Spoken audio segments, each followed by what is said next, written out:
Hi friends welcome to my channel. இந்த video பிடிச்சிருந்தனா subscribe பண்ணுங்க, லைக் பண்ணுங்க, ஷேர் பண்ணுங்க, கமெண்ட் பண்ணுங்க, பெல் பட்டனை கிளிக் பண்ணுங்க। வாங்க இப்போ வீடியோக்குள்ள போகலாம்। இப்போ கீரை புளிக்கறி எப்படி வைக்கலாம்ங்கறத பார்க்கலாங்க। இப்போ பாருங்க, அதுக்கு ஒரு கட்டு சிறுகீரை வாங்கி க்ளீன் பண்ணி அரிஞ்சு வச்சிருக்கிறேன்।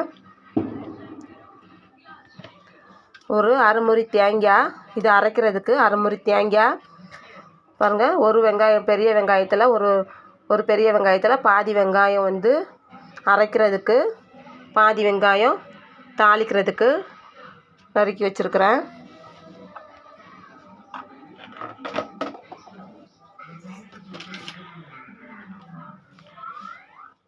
தனி மிளகாத்தூள் 2 ஸ்பூன், தனி மிளகாத்தூள்,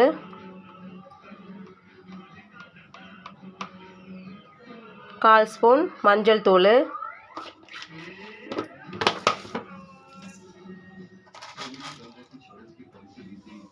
இப்போ பாருங்கள் கொஞ்சமாக மிளகு,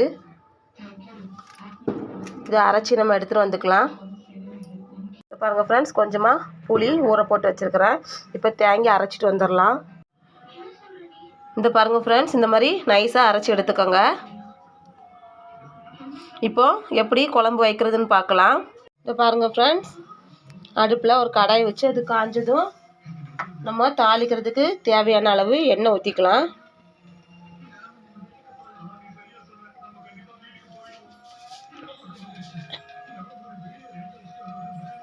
நான் ஒரு 2 ஸ்பூன் எண்ணெய் ஊற்றிருக்கேன்। எண்ணெய் ஊற்றி எண்ணெய் காஞ்சதும் ஒரு அரை ஸ்பூன் கடுகு, அரை ஸ்பூன் வெந்தயம் பொரியட்டும்। பாருங்க, கடுகு வெந்தயமும் பொரிஞ்சிருச்சு। இப்போ கொஞ்சம் கருவேப்பிலை, அதுக்கப்புறமா வெங்காயம் நறுக்கி வச்சுருந்தோம் இல்லையா தாளிக்கிறதுக்கு, அதையும் போட்டு தாளிச்சிக்கலாம்।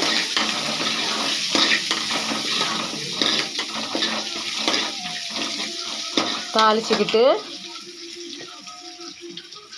நம்ம கீரை க்ளீன் பண்ணி நறுக்கி வச்சுருக்கோம் இல்லையா, அந்த கீரையை அதில் போட்டுக்கலாம்।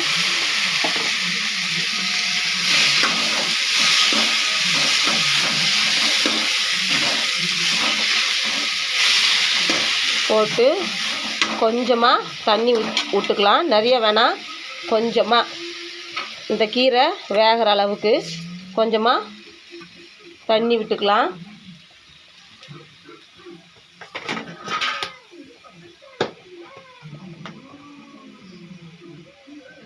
கொஞ்சமாக உப்பு போட்டுக்கலாம்।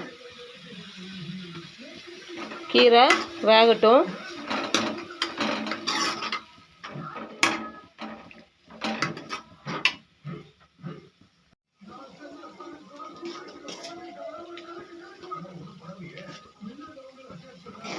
இதை பாருங்கள் ஃப்ரெண்ட்ஸ், கீரை வெந்துடுச்சு। இதை பாருங்கள், கீரை நல்லா வெந்துடுச்சு। இப்போ நம்ம புளி கரைச்சி வச்சுருக்கோம் இல்லையா, அந்த புளி கரைசலை ஊற்றிக்கலாம்।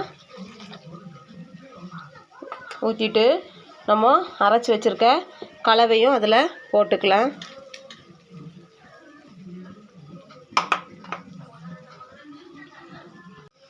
அரைச்சி வச்சுருக்க அரைப்பை போட்டுட்டு கொஞ்சமாக தண்ணி ஊற்றிக்கலாம், தேவைக்கு தண்ணி ஊற்றி நல்லா மிக்ஸ் பண்ணிக்கலாம்। கீரையும் அந்த தேங்காய் அரைப்பையும் நல்லா மிக்ஸ் பண்ணிக்கலாம் ஃப்ரெண்ட்ஸ்।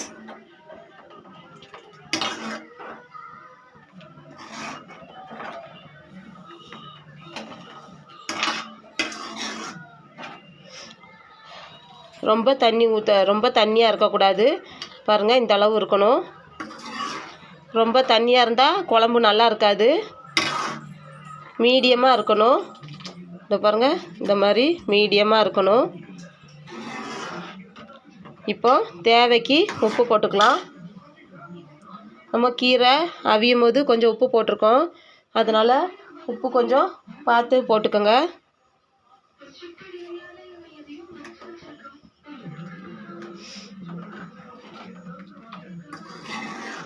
கீரை சாப்பிடாத குழந்தைங்களுக்கு கூட இந்த மாதிரி செஞ்சு கொடுத்தா அதுங்க சாப்பிடுவாங்க। என் பசங்க தனியாக கீரை கொடுத்தா சாப்பிட மாட்டாங்க, அதனால் நான் இந்த மாதிரி குழம்பு வச்சு கொடுப்பேன்। எப்படி குழம்புல மிக்ஸ் ஆகிருக்கிறனால சாப்பிட்ருவாங்க.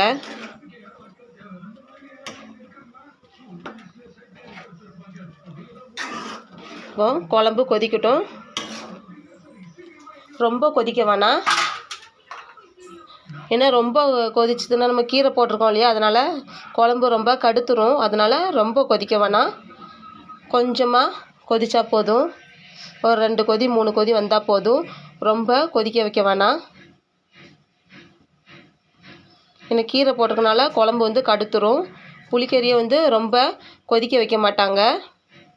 அது இல்லாமல் நம்ம கீரை போட்டு வச்சுருக்குறோம் இல்லையா, அதனால் நம்ம ரொம்ப கொதிக்க வேணாம். ஒரு 2 கொதி 3 கொதி வந்தோடனே ஆஃப் பண்ணிக்கலாம்.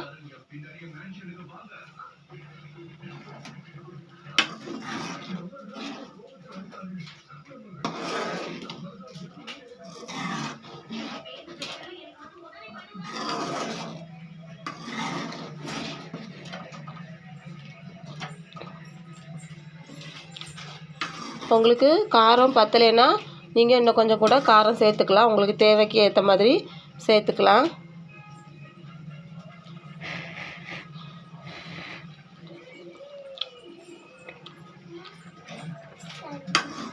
இதுவே கரெக்டாக இருக்கும், இந்த காரமே கரெக்டாக இருக்கும்.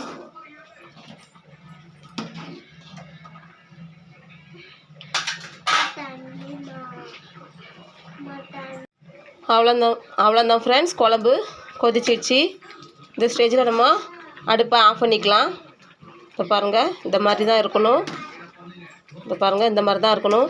ரொம்ப தண்ணியாக இருந்தால் குழம்பு டேஸ்ட்டாக இருக்காது, ஒரு மாதிரி இருக்கும். பாருங்கள், இந்த ஸ்டேஜில் நம்ம குழம்ப ஆஃப் பண்ணிக்கலாம் ஃப்ரெண்ட்ஸ். இந்த வீடியோ பிடிச்சிருந்துன்னா நீங்களும் ஒரு தடவை ட்ரை பண்ணி பாருங்கள் ஃப்ரெண்ட்ஸ்.